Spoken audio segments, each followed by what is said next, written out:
Bonjour à tous, soyez tous les bienvenus pour passer ce moment de culte ensemble, en l'honneur de notre Seigneur et Sauveur Jésus-Christ et en sa présence parmi nous ce matin. J'ai allumé la croix pour mettre un peu de lumière, on va essayer de mettre un petit peu de soleil ce matin, vu le temps morne et terne de l'extérieur. J'ai vu en passant ce matin devant les champs de tournesol qu'il y en a beaucoup qui tournent la tête vers le sol. Donc même les tournesols ne trouvent pas le soleil ce matin. Pour commencer, je vais vous lire le psaume 100. Un psaume de reconnaissance et invitation à entrer dans la présence de Dieu. Poussez des cris de joie en l'honneur de l'Éternel, habitants de toute la terre. Servez l'Éternel avec joie. Venez avec allégresse en sa présence. Sachez que l'Éternel est Dieu. C'est lui qui nous a fait et nous lui appartenons. Nous sommes son peuple, le troupeau dont il est le berger. Entrez dans ses portes avec reconnaissance, dans ses parvis avec des chants de louange. Célébrez-le, bénissez son nom, car l'Éternel est bon. Sa bonté dure éternellement et sa fidélité de génération en génération. Prions. Merci Seigneur d'être avec nous ce matin. Remplis nos cœurs de ton esprit et accorde la paix. Que chacun puisse trouver en toi ce dont il a besoin. Que ces instants mis à part pour toi puissent être comme une huile bienfaisante venant du ciel et versée sur nous pour nous soulager, consoler, encourager, réconforter. Merci aussi de visiter ceux qui ne sont pas parmi nous et de les bénir. Nous voulons te louer, t'honorer et t'apporter notre reconnaissance. Qu'à toi soit toute la gloire. Amen. Je vous invite à regarder une vidéo.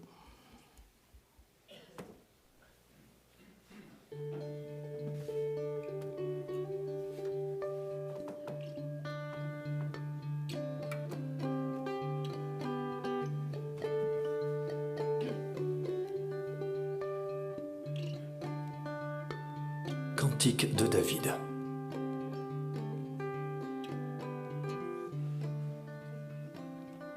L'Éternel est mon berger. Je ne manquerai de rien.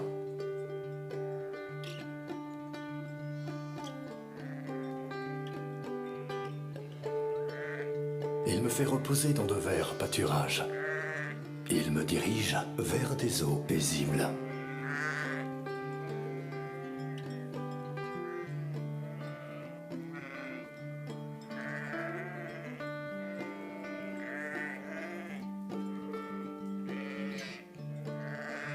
Il restaure mon âme. Il me conduit dans les sentiers de la justice à cause de son nom.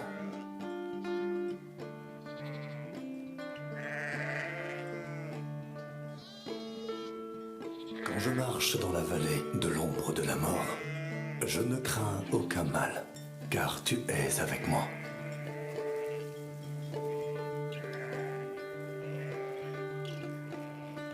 Ta houlette et ton bâton me rassurent.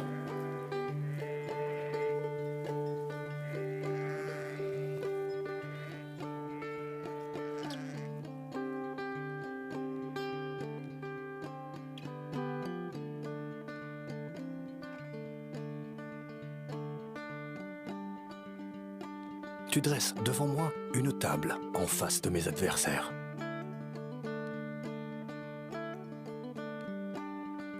Tu oins d'huile ma tête. Et ma coupe déborde.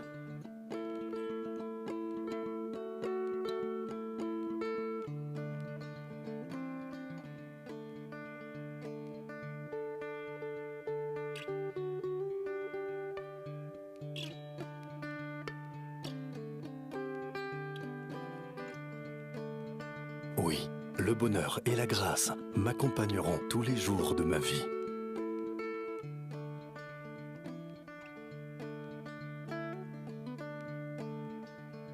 Et j'habiterai dans la maison de l'Éternel jusqu'à la fin de mes jours.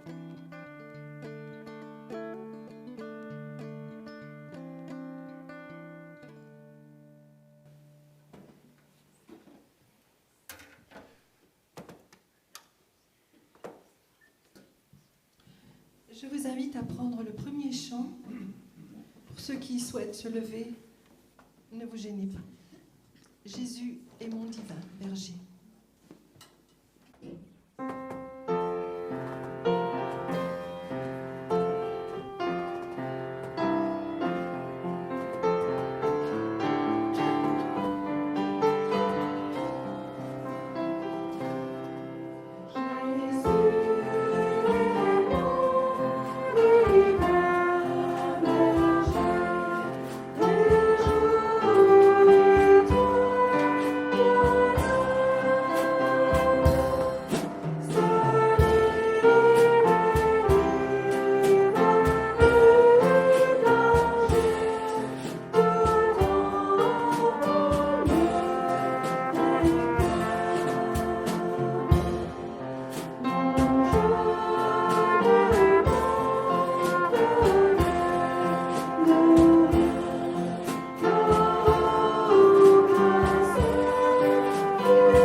Vous pouvez prendre place.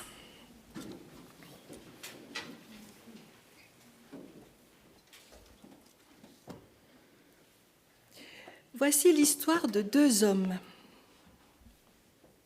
Le premier est un acteur et le second, un vieux pasteur.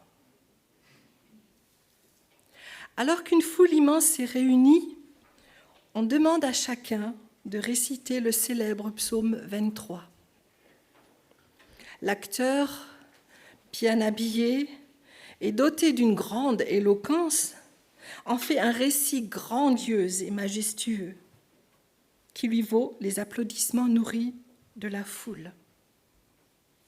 Le vieux pasteur, lui, fatigué par les années de consécration à son ministère, n'est pas très à l'aise devant tant de monde. Alors il se contente de le réciter, sans emphase, en toute simplicité, puis il quitte l'estrade. Après son passage, pas un bruit dans la salle, pas d'ovation.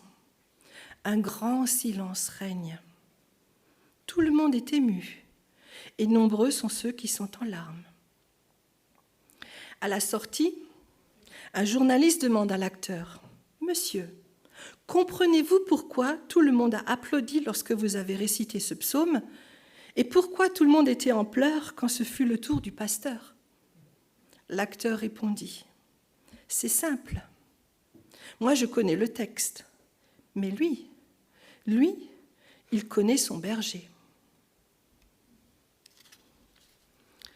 Nous connaissons tous très bien ce psaume, et même pour certains par cœur. Toutefois, connaissons-nous le berger dont il est question ? Il est le Dieu fidèle qui marche avec nous, qui pourvoit à nos besoins afin que nous ne manquions de rien, qui nous donne du repos lorsque nous sommes fatigués, qui restaure notre âme lorsque nous sommes blessés. Il est avantageux de le connaître intimement et de l'avoir pour berger. Je vous invite à chanter « Dieu Sauveur ».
pouvez prendre place.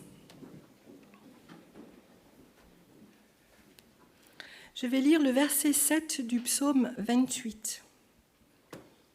L'Éternel est ma force et mon bouclier. En lui, mon cœur se confie et je suis secouru. Mon cœur est dans la joie et je le loue par mes chants. Le psalmiste affirme que c'est en Dieu qu'il trouve sa force et sa protection.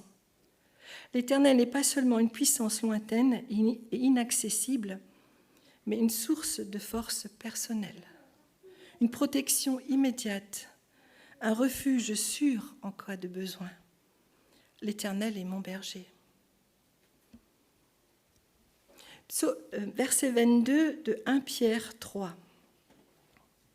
Notre berger qui est Jésus, le ressuscité, celui qui nous sauve, qui est monté au ciel, il a reçu la soumission des anges, des autorités et des puissances, et il se trouve à la droite de Dieu. Prenons-nous vraiment conscience de la puissance de notre berger ? Comme il est au-dessus de tout et qu'il peut tout, soyons remplis de reconnaissance et d'adoration pour sa grandeur. Et malgré cette puissance, il s'est humilié pour nous, pour mourir à cause de nos péchés. Alors rendons-lui gloire et honneur. Versets 14 et 15 de Jean 10. C'est Jésus qui parle. « Moi, je suis le bon berger. Je connais mes brebis et elles me connaissent, tout comme le Père me connaît et comme je connais le Père. Je donne ma vie pour mes brebis. » Jésus connaît chacun de nous.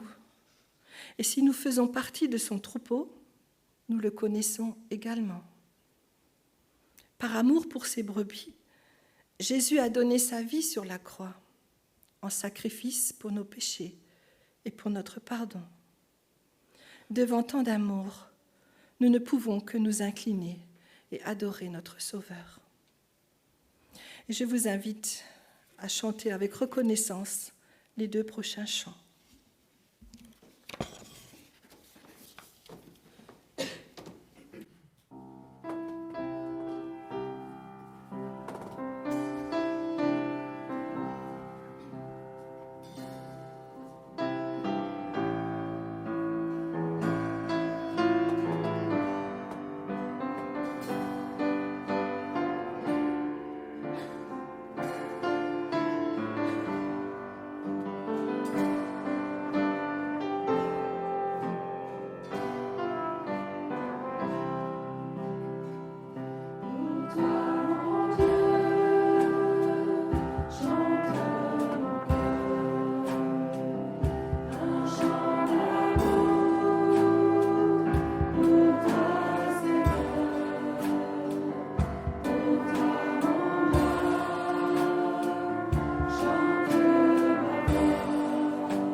Notre berger est aussi l'agneau qui a accepté d'aller à la croix et de donner son sang pour effacer nos péchés. Et nous voulons commémorer cela à travers la Sainte Seine. Comme introduction, je vais lire dans Matthieu 26, les versets 26 à 28. Pendant qu'il mangeait, Jésus prit du pain et prononça la prière de bénédiction. Puis il le rompit et le donna aux disciples en disant : « Prenez, mangez, ceci est mon corps. » Il prit ensuite une coupe et remercia Dieu. Puis la leur donna en disant : « Buvez-en tous, car ceci est mon sang, le sang de la nouvelle alliance qui est versé pour beaucoup pour le pardon des péchés. Je vous le dis, je ne boirai plus désormais de ce fruit de la vigne jusqu'au jour où je le boirai nouveau avec vous dans le royaume de mon Père. » En célébrant la Sainte Seine, nous proclamons la mort de Jésus par laquelle Dieu nous a réconciliés avec lui-même.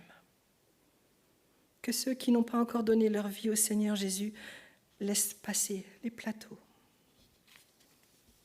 Je vais inviter Henri et Joël à venir pour la distribution.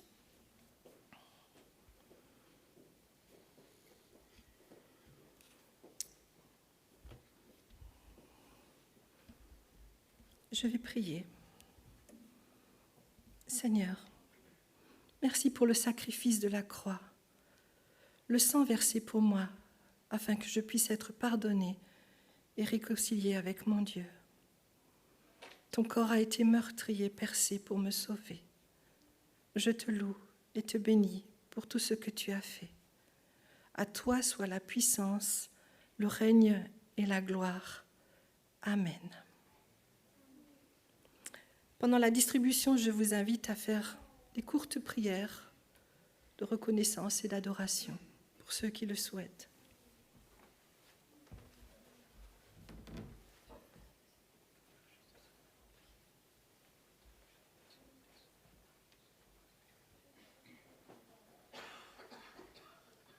Père éternel, notre Dieu, merci car nous pouvons commémorer ensemble ce que tu as accompli pour chacun d'entre nous, Seigneur. Merci car tu es allé jusqu'au bout pour nous racheter. Merci pour ce grand privilège que nous avons de te connaître, de pouvoir te célébrer, de pouvoir te louer, de pouvoir te remercier pour tout ce que tu as fait pour nous. Merci pour ton grand amour. Merci Seigneur, car nous pouvons commémorer cela ce matin. Merci Seigneur. Amen.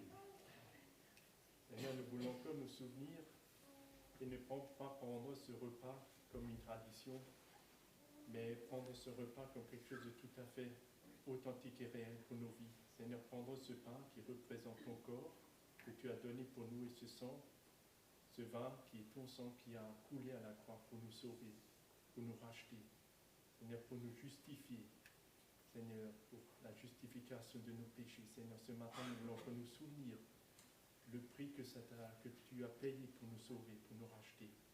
Seigneur, un grand prix, Seigneur, dont aucun de nous ne méritait, Seigneur. Seigneur, nous aurions dû mourir pour nos péchés, mais toi, tu l'as fait pour nous, Seigneur, parce que tu ne voulais pas que nous restions séparés éternellement de toi, mais tu voulais une vraie relation avec nous, et tu l'as fait en Jésus-Christ. Merci, Jésus, pour tout ce que tu as fait pour nous. Et nous voulons nous réjouir de prendre ce repas, Seigneur, ensemble maintenant. Que toute la gloire te revienne. Amen.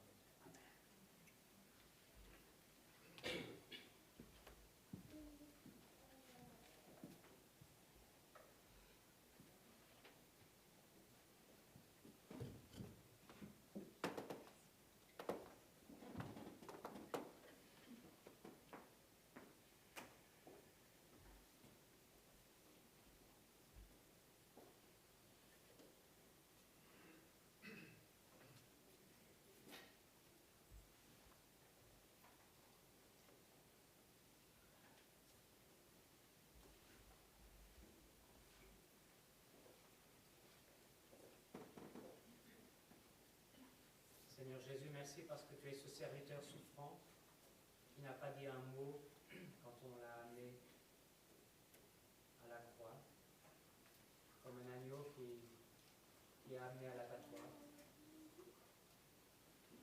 Toi qui étais pur, sans péché, tu savais pourquoi tu allais à la croix. Tu aurais pu descendre de la croix, mais tu es resté par amour pour nous.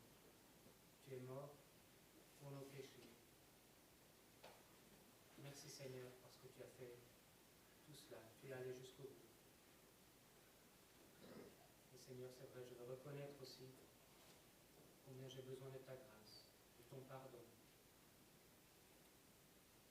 Parce que toujours à nouveau, je fais ce qui te déplaît. Je pêche. Je te demande pardon pour cela. Merci parce que nous pouvons être assurés que tu nous pardonnes quand nous revenons à toi.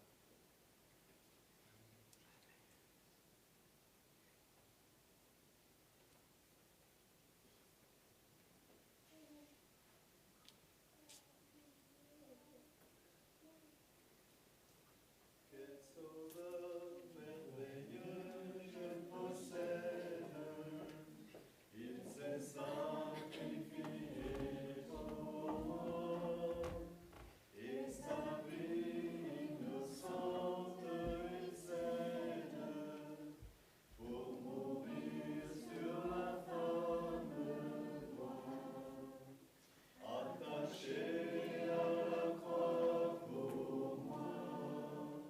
Attaché à la croix pour moi, il a pris mon péché, il m'a délivré.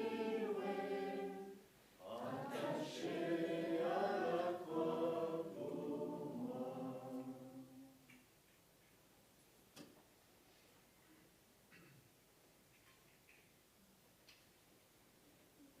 Seigneur Jésus, je veux te louer parce que c'est pour moi que tu es allé à la croix, que tu as subi la colère du Père, la condamnation, oui, vraiment Seigneur, l'enfer pour moi, pour me gagner le ciel.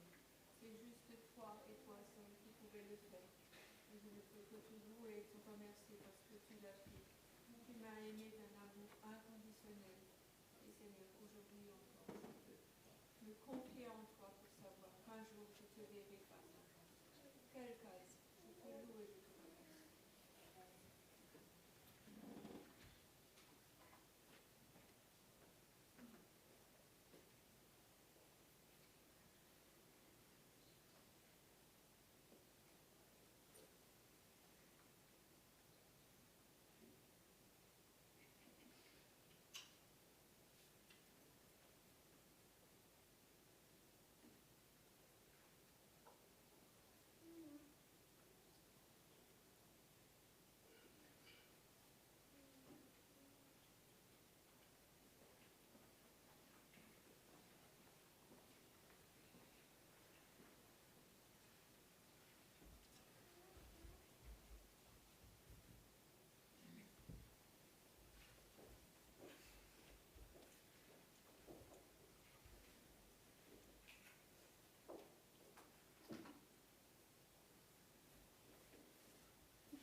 Merci Seigneur pour la croix, que tu as porté le péché du monde, aussi mon péché.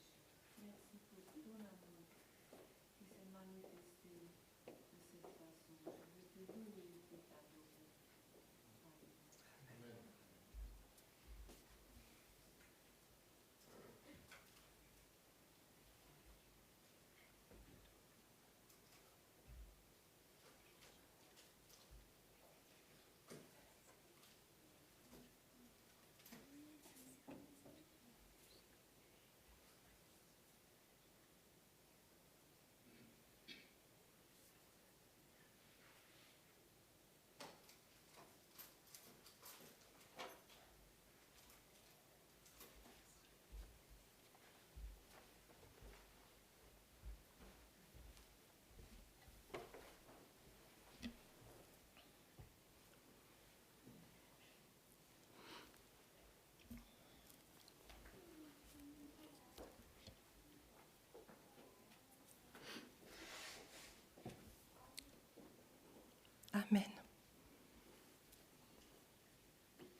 Nous sommes le premier dimanche du mois. Nous allons donc faire passer les paniers pour l'offrande. Cette offrande est destinée au fonctionnement de notre Église. Et pendant que les paniers passent, nous prenons le chant « Vers toi, Seigneur ». J'invite les jumelles.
Je voudrais prier pour remercier pour cette offrande.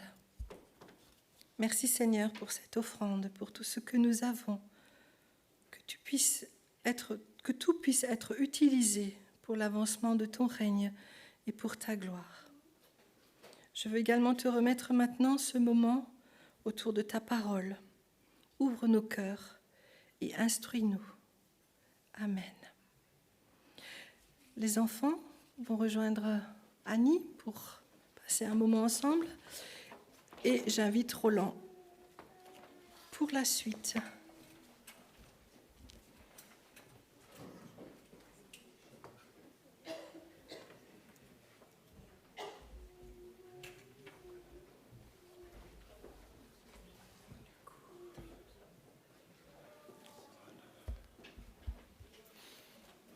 Qui sait ce qui s'est passé ici il y a 153 ans, jour pour jour? J'entends des choses là, oui. La bataille de 1870, un événement terrible qui a causé la mort de 20 000 personnes en quelques heures.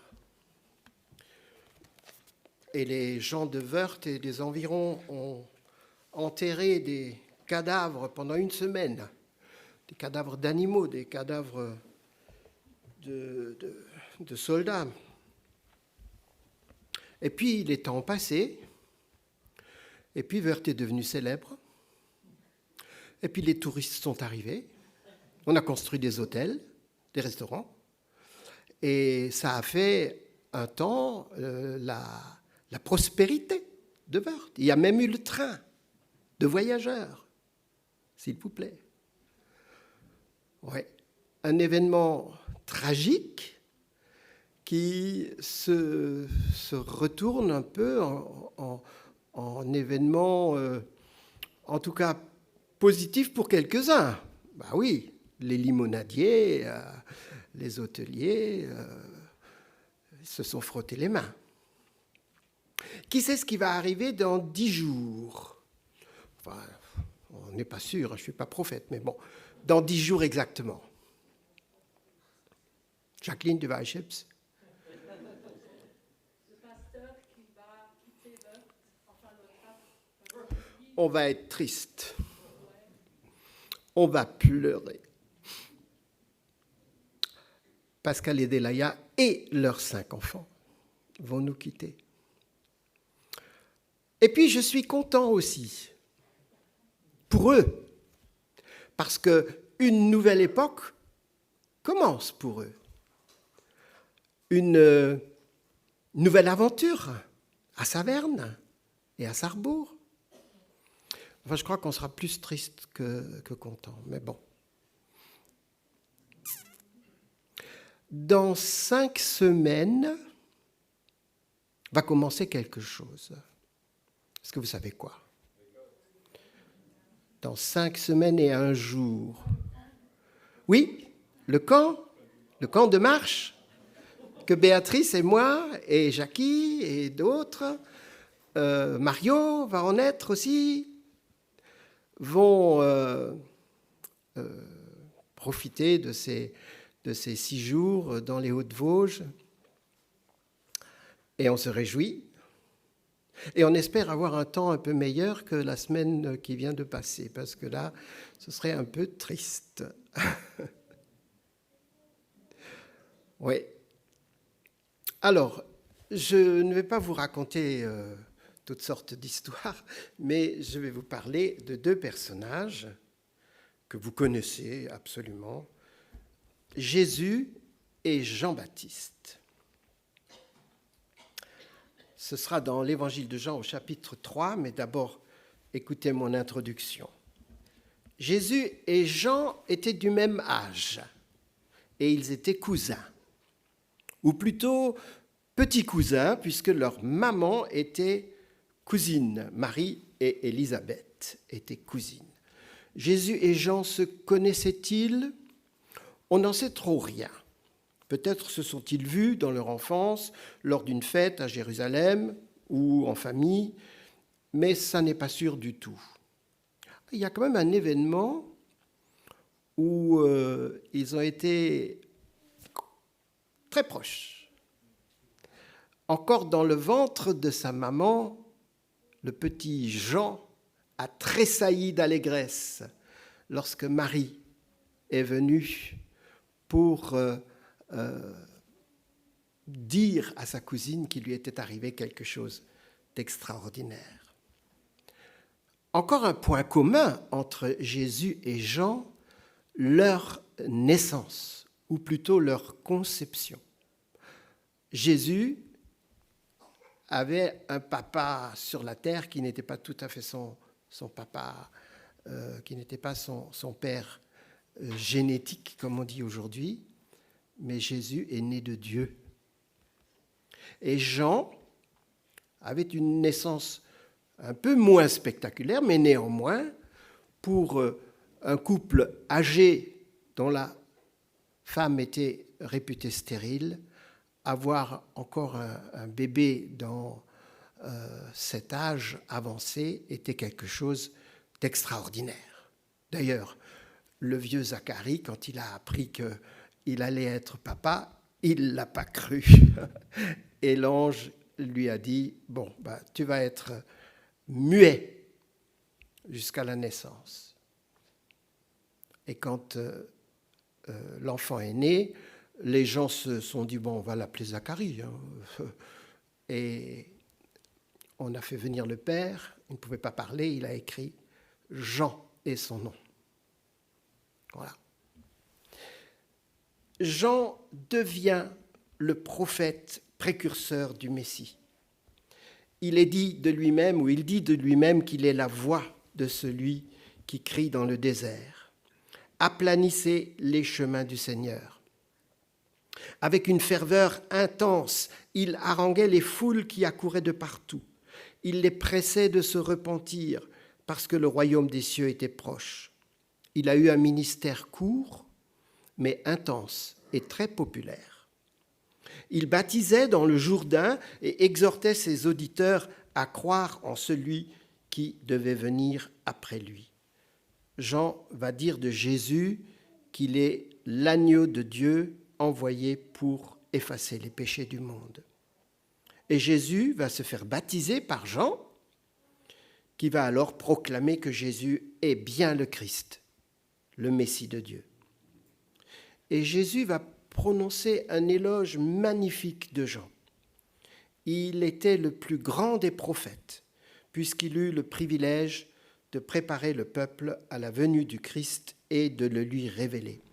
C'est le dernier des prophètes de la Bible. Et je vais lire maintenant dans Jean au chapitre 3, les versets 22 jusqu'au début du chapitre 4.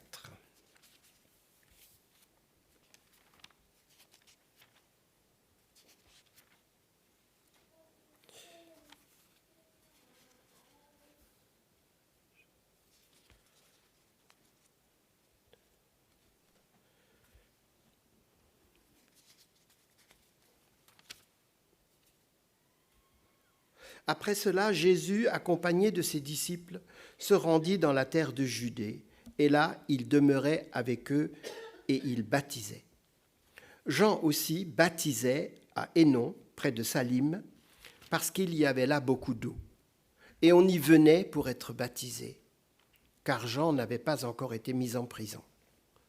Or, il s'éleva de la part des disciples de Jean une dispute avec un juif touchant la purification.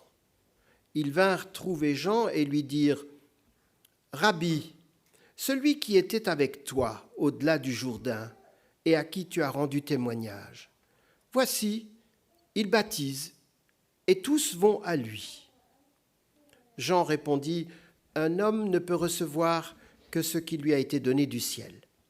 Vous-même m'êtes témoin que j'ai dit « Je ne suis pas le Christ, mais j'ai été envoyé devant lui. » Celui à qui appartient l'épouse, c'est l'époux. Mais l'ami de l'époux qui se tient là et qui l'entend éprouve une grande joie à cause de la voix de l'époux. Aussi cette joie qui est la mienne est parfaite. Il faut qu'il croisse et que je diminue. Celui qui vient d'en haut est au-dessus de tous. Celui qui est de la terre est de la terre, et il parle comme étant de la terre.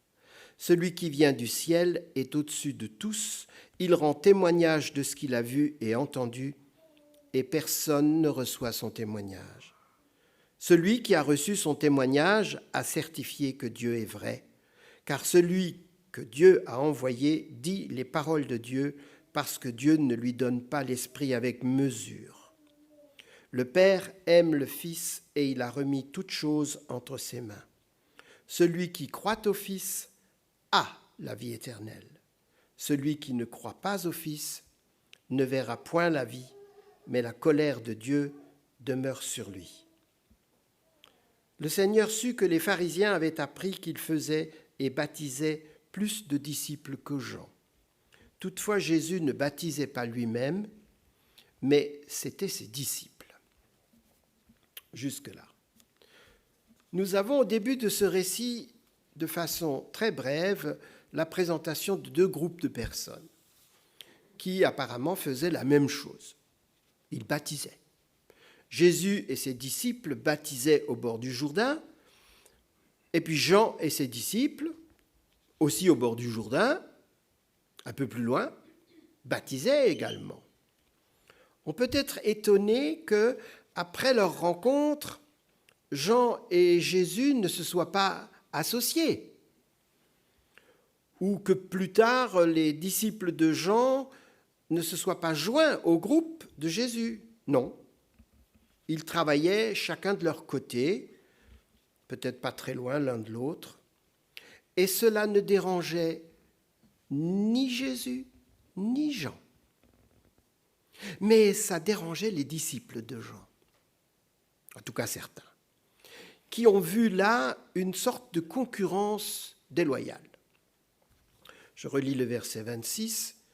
Ils vinrent trouver Jean et lui dirent « Rabbi, celui qui était avec toi au-delà du Jourdain et à qui tu as rendu témoignage, voici, il baptise et tous vont à lui. » en quelque sorte, je paraphrase un peu en un langage moderne, Jésus est venu après toi, tu l'as baptisé, tu lui as rendu témoignage, et voilà qu'il t'imite et qu'il a plus de succès que toi. C'est pas très chic de sa part. Il nous vole notre fonds de commerce. Et Jean de répondre, un homme ne peut recevoir que ce qui lui a été donné du ciel. Autrement dit, moi c'est moi, lui c'est lui. Moi j'ai ma mission, et lui il a la sienne, et c'est pas la même. Je ne suis pas le Christ, je vous l'ai toujours dit, mais j'ai été choisi comme messager pour annoncer sa venue, pour préparer son chemin. C'est tout, et ça me suffit. Et Jean prend cette merveilleuse image d'un mariage. Jésus est l'époux, et lui, Jean, est l'ami de l'époux. Il y a plusieurs versets, textes dans la Bible qui présentent cette image. Même dans l'Ancien Testament, le mariage, les fiançailles, symbolisent souvent les relations spirituelles de l'Éternel avec son peuple. Ça apparaît dans Amos, ça apparaît dans Ésaïe en particulier. Le Nouveau Testament emploie la même image. Dans Matthieu 9, au verset 15,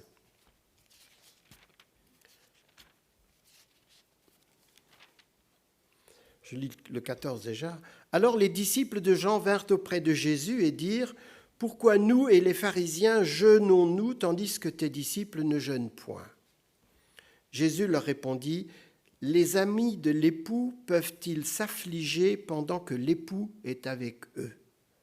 Les jours viendront où l'époux leur sera enlevé et alors ils jeûneront. » L'époux, c'est Jésus, et les amis de l'époux, ce sont ses disciples. Dans 2 Corinthiens, même Paul utilise cette image. 2 Corinthiens 11. « Car je suis jaloux de vous d'une jalousie de Dieu, parce que je vous ai fiancés à un seul époux pour vous présenter à Christ comme une vierge pure. » Et encore dans Luc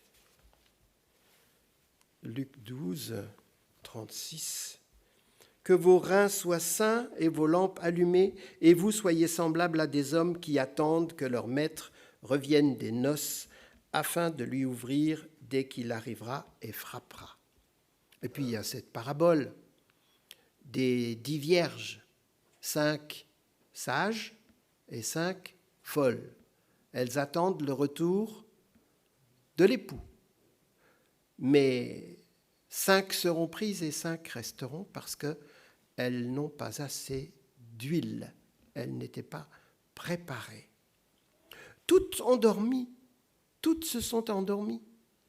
Mais celles qui étaient prêtes ont pu partir. Et puis dans l'Apocalypse, il y a les noces de l'agneau. Alors cet ami de l'époux dont il est question dans Jean, on pourrait dire que cet ami de l'époux, c'est le témoin. C'est celui qui est là pour assister au mariage. Entre parenthèses, il n'y a pas d'épouse nommée encore. Hein.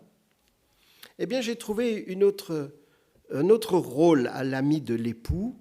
L'ami de l'époux était parfois un parent éloigné qui sert d'intermédiaire entre les deux familles, entre les parents de l'homme et les parents de la fiancée, qui fait le lien, qui négocie la dot, parce que c'était des choses importantes à l'époque, et qui, en quelque sorte, cherche une fiancée pour son ami. Voilà. Jésus est l'époux et Jean est l'ami de l'époux. Il a son rôle dans l'affaire. mais c'est un second rôle. Et il dit que cette place lui convient tout à fait et que sa joie est parfaite. Le rôle de l'ami de l'époux, c'est d'être le témoin. On peut se demander où est la mariée, mais vous savez déjà la réponse, on va y revenir. Et alors, Jean a cette phrase extraordinaire, mais tout à fait explicite, « Il faut qu'il croisse et que je diminue. » Il faut qu'il croisse. Il faut que le Seigneur Jésus devienne plus grand et moi, Jean, son ami, je devienne plus petit. Jean donne à ses disciples et à nous aussi une formidable leçon de modestie, de bienveillance, de soumission à Dieu. Jean, comme Jésus, prône l'effacement de soi et l'humilité. Il dit en quelque sorte qu'il n'est pas du tout jaloux. Il fait son job et Jésus fait le sien, qui sera autrement difficile.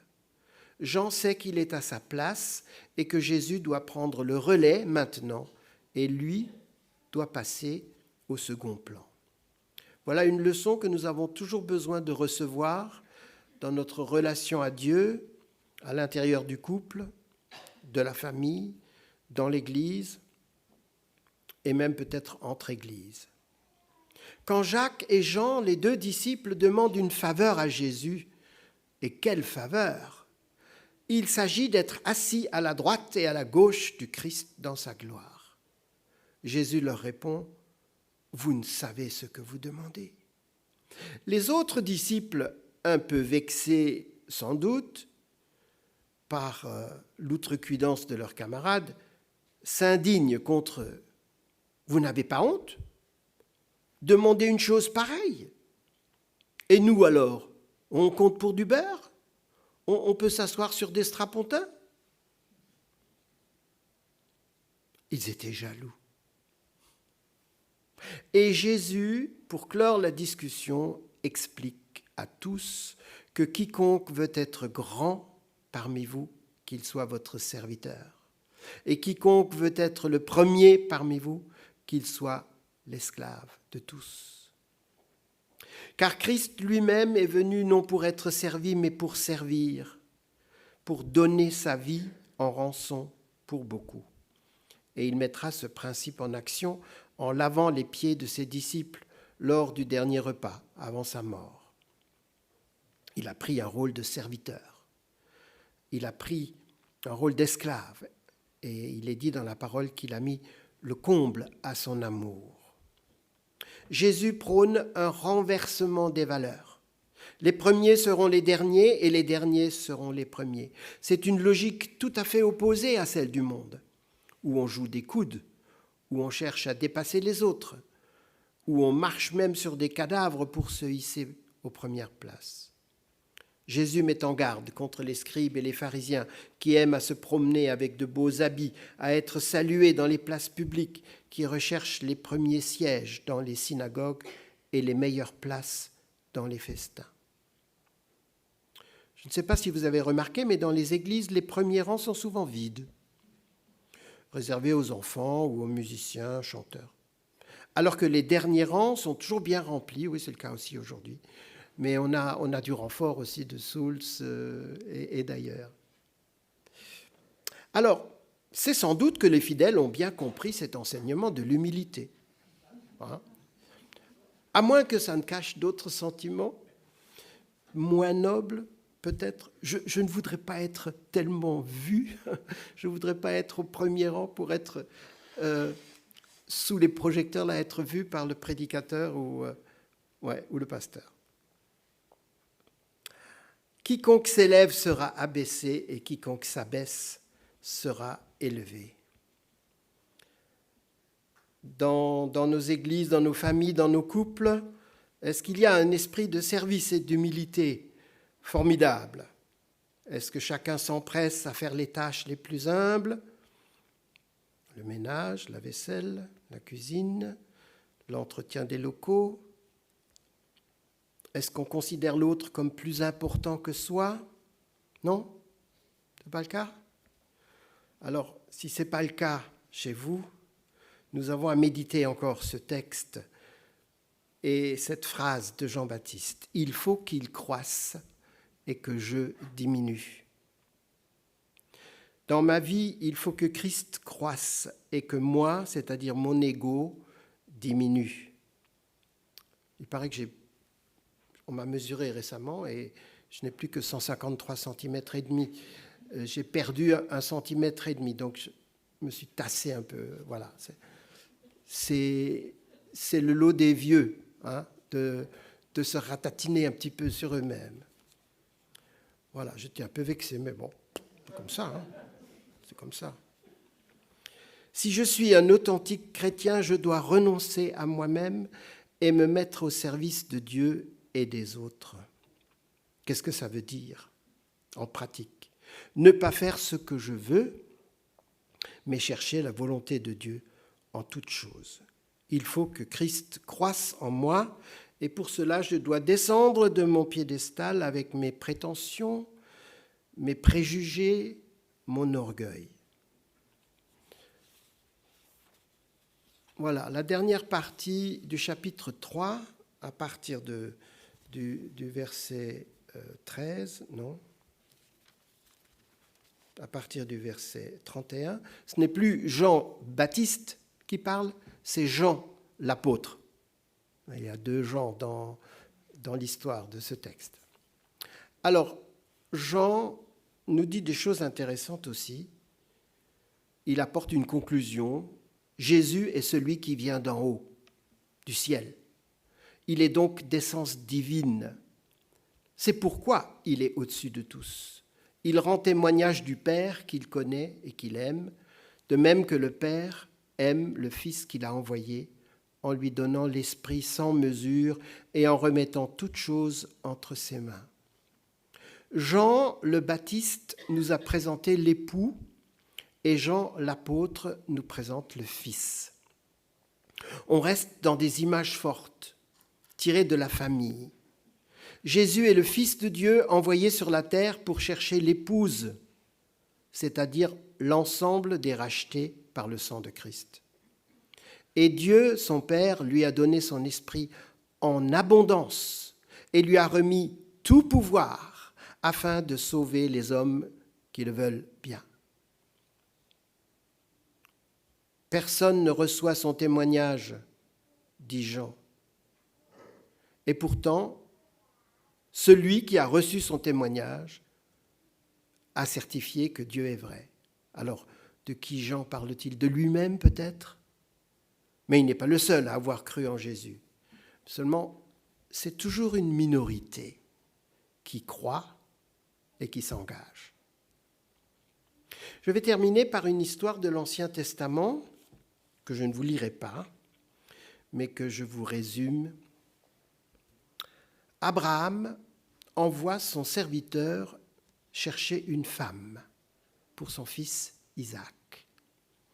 Il défend à son serviteur de lui chercher une femme parmi les Cananéens et il lui dit « Tu vas aller en Mésopotamie, dans la famille de mes parents, et tu vas lui chercher une épouse là-bas. » Et il doit convaincre une jeune fille de la famille d'Abraham, à Nachor, de le suivre en Canaan pour devenir l'épouse du fils de son maître. C'est pas une mince affaire, ça, hein. C'est un peu compliqué quand même. A-t-il des arguments? Avait-il un portrait du jeune homme? Même pas. Mais il a des cadeaux. Il a 10 chameaux pour la famille, c'est pas rien, 10 chameaux. Et puis pour la jeune fille, il a des bijoux, des bracelets, un anneau en or pur. Et puis l'or sur les jeunes filles, ça marche toujours. La preuve, c'est que quand elle présente le serviteur à sa famille, elle avait déjà les bijoux sur elle. Et puis Laban, son frère, c'est la première chose qu'il a eue, c'est l'or. Et il a compris. Elle était déjà conquise. le serviteur prit les 10 chameaux de son seigneur et il partit, ayant à sa disposition tous les biens de son seigneur. J'essaie de comprendre ce que ça veut dire. Il prit les 10 chameaux, puis aussi les bijoux, et il avait à sa disposition tous les biens d'Abraham. Est-ce qu'Abraham pouvait lui donner, je ne sais pas moi, un avoir sur tout son bétail, sur tout ce qu'il possédait? Quelle confiance quand même de la part d'Abraham de remettre à son serviteur comme ça toute chose et de lui dire, bon, tu vas là à 1200 km et puis tu cherches une fiancée pour mon fils. Est-ce que le serviteur ne va pas se barrer avec les chameaux et l'or et le reste et ne plus revenir? Quelle confiance dans le serviteur, mais aussi quelle confiance dans l'Éternel Dieu pour que ça réussisse. Alors, le serviteur a un troisième argument. Il a prié.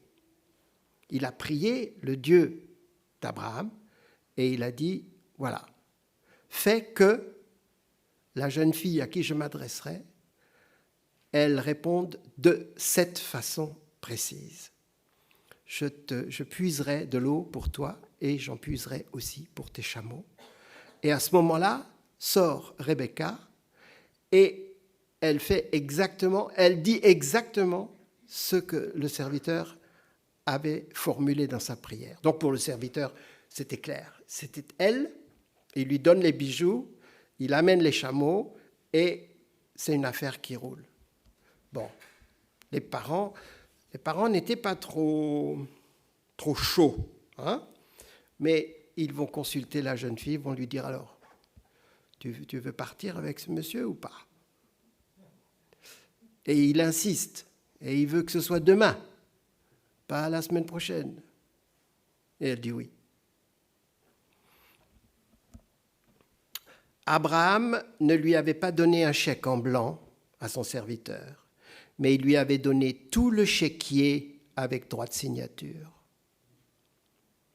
Est-ce que vous comprenez ce que je veux dire? C'est une image aussi de Dieu et de Jésus. Jésus, le Fils de Dieu, est le serviteur parfait qui a à sa disposition tous les biens de son Père. Et il va nous racheter très cher au prix de sa vie, au prix de son sang. Nous l'avons célébré tout à l'heure. Jésus est à la fois le Fils de Dieu, le serviteur parfait et l'époux qui vient chercher son épouse. De même qu'il est à la fois le souverain sacrificateur et l'objet du sacrifice. On ne lui prend pas la vie, mais il la donne pour nous. Jésus est à la fois notre maître, notre chef, notre Seigneur, et aussi notre meilleur ami. Celui qui croit au Fils a la vie éternelle. Celui qui ne croit pas au Fils ne verra point la vie, mais la colère de Dieu demeure sur lui.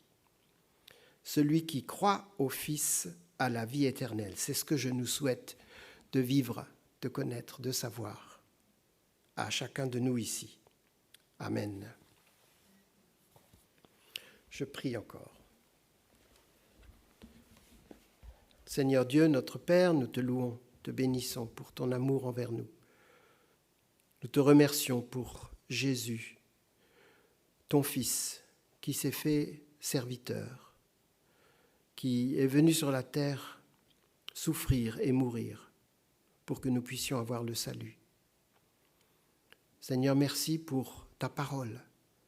Merci pour ton enseignement. Merci pour cet exemple d'Abraham et de son serviteur qui sont pour nous une préfiguration de toi et de Jésus. Seigneur, que nous puissions non seulement croire en toi, mais vivre avec toi, vivre de toi, vivre pour toi. Amen.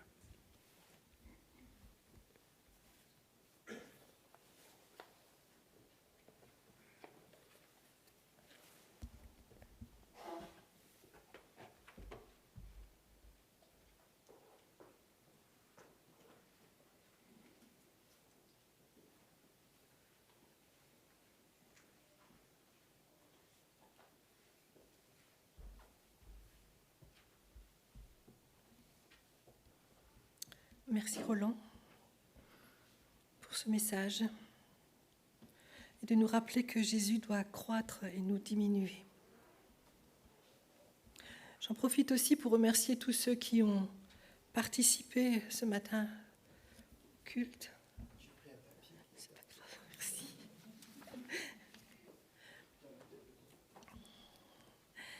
Donc le groupe de louanges, la technique,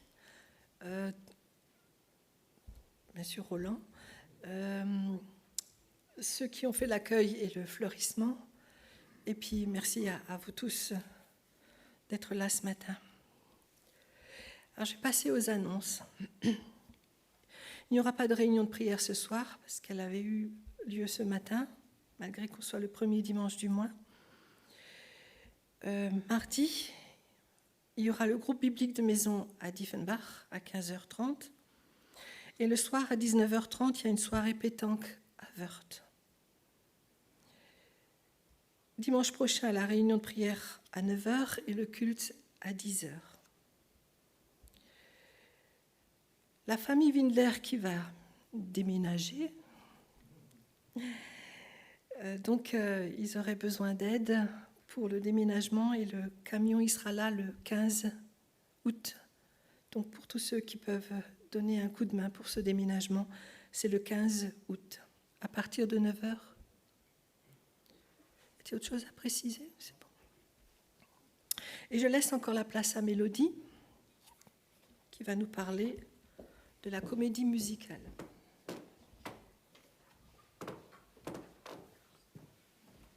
Merci, bonjour. Bah oui, je voulais commencer par une devinette, mais du coup, c'est raté. Je voulais vous dire, si je vous dis 30 septembre, vous me dites... Voilà, vous êtes prêts maintenant, vous me dites... Voilà, comédie musicale sur la vie de Gladys Aylward. Alors, je vous rappelle que les flyers sont à disposition. Appropriez-vous ce projet. Je vous encourage vraiment à inviter autour de vous. C'est vraiment accessible à toutes les générations. J'ai testé avec le CD qui tourne en boucle chez nous, chez les beaux-parents, chez mes parents. Et aussi bien les grands que les petits apprécient les musiques. Et les textes aussi sont vraiment riches. Je disais avant le culte à Thomas que j'aime beaucoup l'équilibre qu'il y a dans les paroles de ces chants parce qu'ils peuvent aussi bien encourager une personne qui est dans la foi et qui marche avec le Seigneur depuis des années, comme être accessible pour une personne qui est encore loin de Dieu. Donc voilà, vraiment, je vous encourage à inviter autour de vous. J'espère qu'il y a bien une croix ce jour-là dans votre agenda pour venir voir le spectacle, mais aussi pour être disponible, parce qu'on aura besoin, bien sûr, de petites mains. On va encore affiner dans les prochains temps, dans les détails de comment on a besoin des uns et des autres. Mais en tout cas, rendez-vous, s'il vous plaît, disponible ce jour-là, parce que c'est vraiment un projet qu'on veut porter tous ensemble, en église, et même en église au pluriel, puisqu'on aura aussi le soutien des églises de Souls et du Runbar, notamment. La billetterie est déjà ouverte. Vous pouvez vous rendre sur le site ou alors flasher le QR code si vous voulez prendre vos billets. Il y a donc 2 représentations, une à 16h, une à 20h. Si jamais ce moyen pose des difficultés pour quelqu'un de flasher un QR code ou d'aller sur un site internet, n'hésitez pas à venir chez Alex ou chez moi-même et c'est avec plaisir qu'on vous prendra ces billets et puis qu'on s'arrangera ensemble. Il y a encore 1 ou 2 CD disponibles à la vente au fond, au prix de 16,50 €, si jamais vous avez justement envie de voir un petit peu ce qui nous attend, de quoi il s'agit comme style, comme qualité, de quoi on va parler, etc. Et puis, c'est aussi cette semaine le délai pour vous annoncer, si jamais vous avez de la place, pour héberger une personne ou un couple ou carrément une famille. Voilà, je vous rappelle que la troupe, c'est à peu près 80 personnes qui vont se déplacer de Suisse. Donc ça fera beaucoup de bouches à nourrir et plusieurs places aussi à trouver pour la nuit. Donc si vous avez une place, si vous êtes prêt à ouvrir votre porte, à offrir aussi un petit déjeuner pour le dimanche matin aux personnes que vous accueillerez, n'hésitez pas à vous approcher de moi ou là encore d'Alex éventuellement. Merci à toutes les personnes qui se sont déjà manifestées. Ça fait plaisir de voir qu'il y a déjà plusieurs places de prêtes. Voilà, merci Catherine.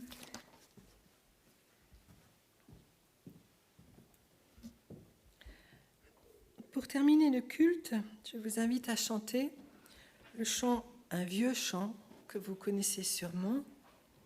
Oui, le bonheur et la grâce m'accompagneront tous les jours de ma vie.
Que le bon berger vous accompagne.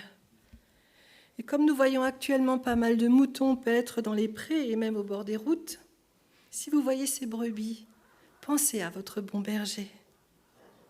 Soyez réconfortés, consolés, fortifiés par ce berger tout au long de cette semaine. Bon dimanche à chacun.